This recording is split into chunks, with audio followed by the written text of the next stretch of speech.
안녕하십니까, 김 팀장입니다. 자, 한 주 투자 잘 하셨습니까?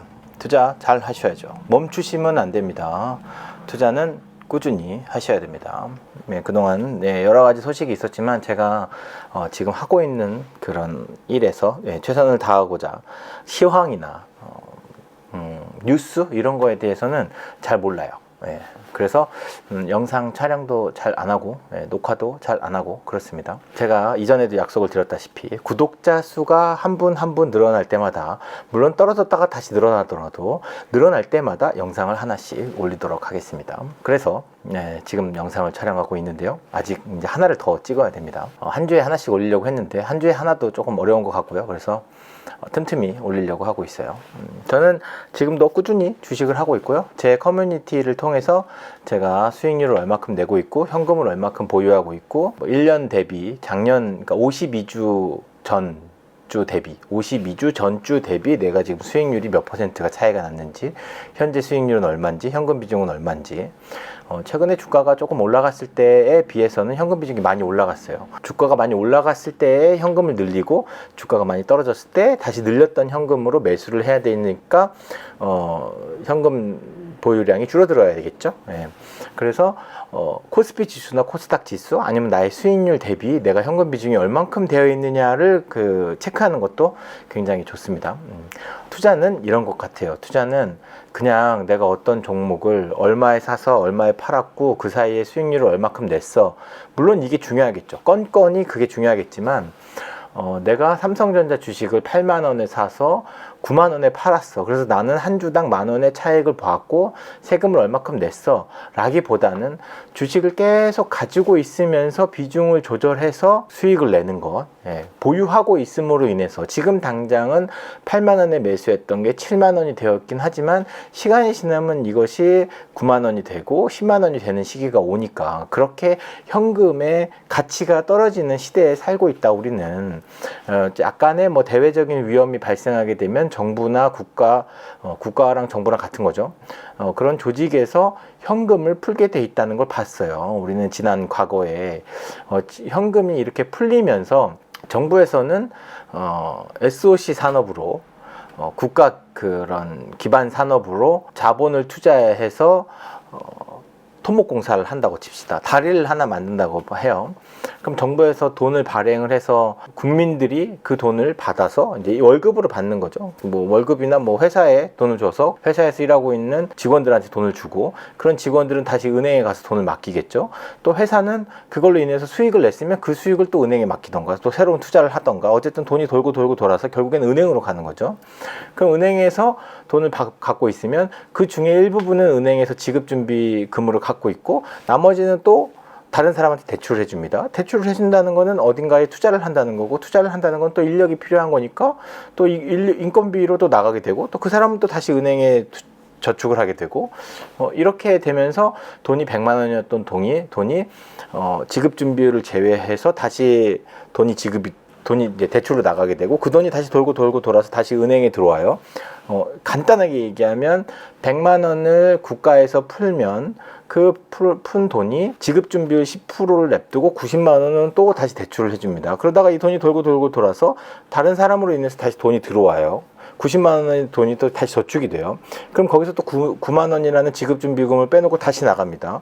정부에서는 100만 원이라는 돈을 놔뒀지만 당장 지금 거의 한 180만 원 정도의 돈이 된 거예요. 돈이 이렇게 푼다는 겁니다. 근데 코로나 때문에 정부에서 돈을 엄청 많이 풀었죠. 한국에서만 푼 게 아니라, 한국에서는 그나마 좀 덜 풀었다고 하지만 전 세계적으로 돈을 국가에서 많이 풀었단 말입니다.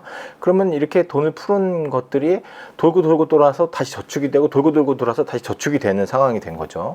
그러면 그냥 돈을 지급한 것만 만약에 100이라면 지금 이게 돌고 돌아서 다시 이렇게 막 불어나고 있는 상황인 거예요.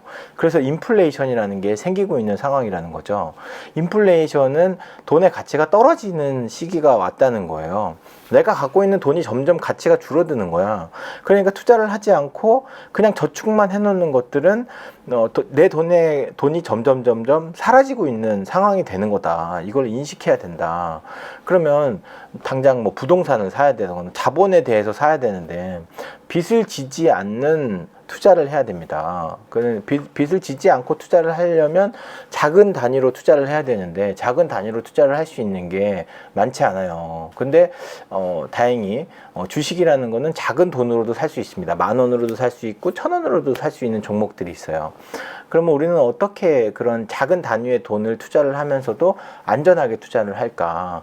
분산해서 투자를 해야 된다는 거예요. 좋은 기업에 나눠서, 뭐 우리나라 기업뿐만 아니라 외국 기업에 투자를 하셔도 되고, 지금 뭐 미국 기업 투자하는 것들은 뭐 다들 알고 계시니까 그렇게 투자를 하고 계시는 여러분들이 이 영상을 보고 있을 거라고 생각합니다.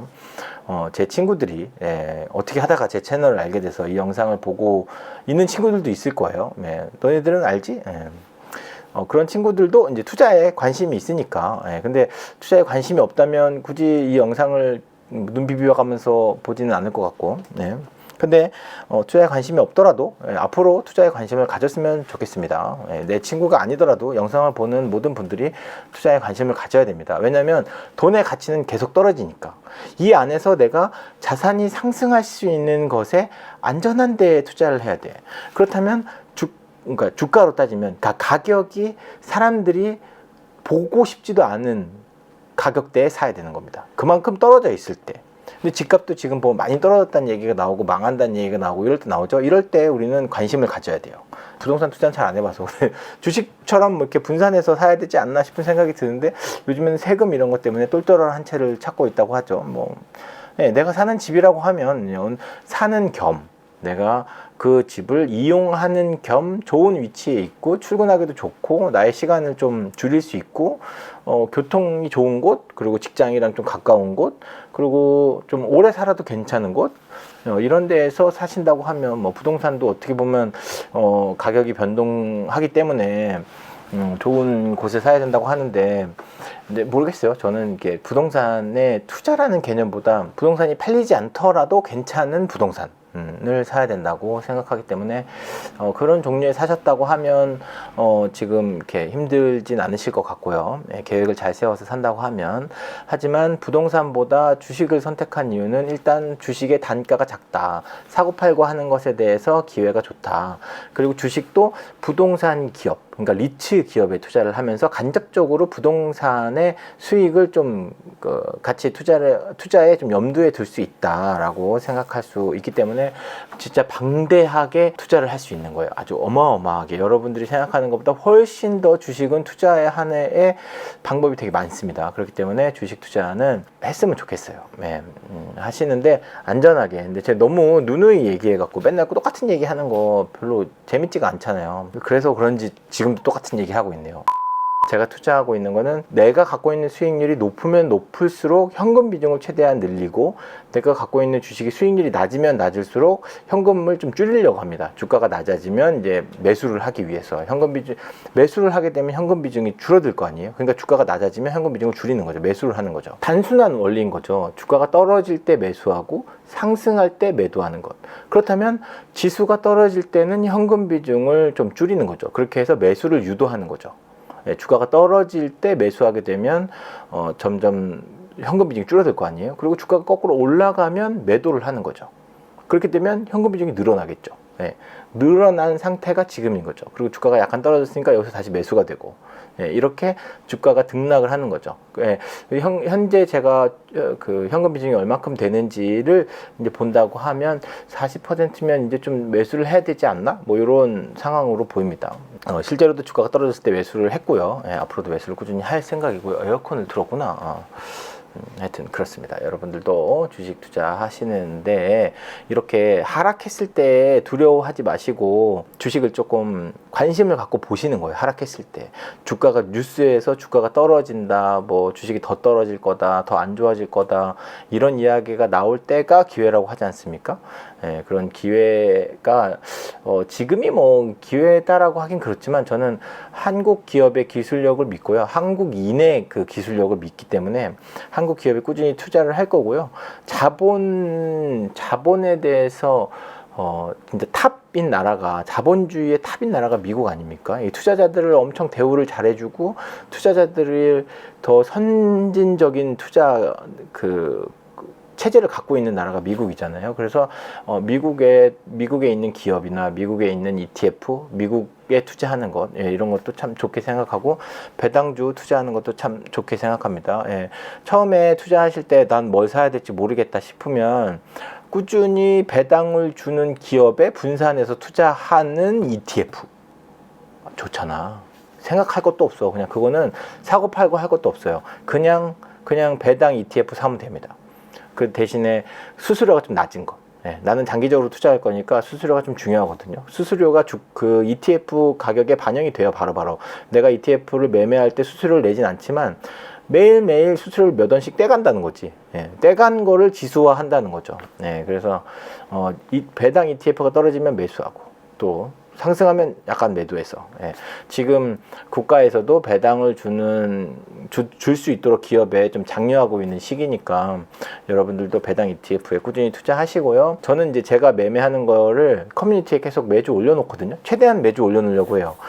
제가 매일매일 기록을 하기 때문에 거짓말 하지 않고 최대한 사실적으로 솔직하게 실시간으로 올려놓으려고 노력하고 있습니다. 예, 매주 올려놓으려고 노력하고 있습니다. 그런 영상들을 좀 봐주셨으면 좋겠고요. 매일매일 영상도 올리고 하면 좋은데 그게 생각보다 쉽지 않아요. 예, 역시 유튜버 분들은 정말 대단하신 것 같습니다. 저도 지금 한 3년 정도 영상을 올리는 것 같은데 최근 들어서는 좀 지치는 것도 있는 것 같아요. 그렇지만 제 영상을 보시고서 투자에 대해서 조금 배우시고 느끼시는 게 있는 분이 한 명이라도 계시다고 하면 저는 그분을 위해서 꾸준히 영상을 찍도록 하겠습니다.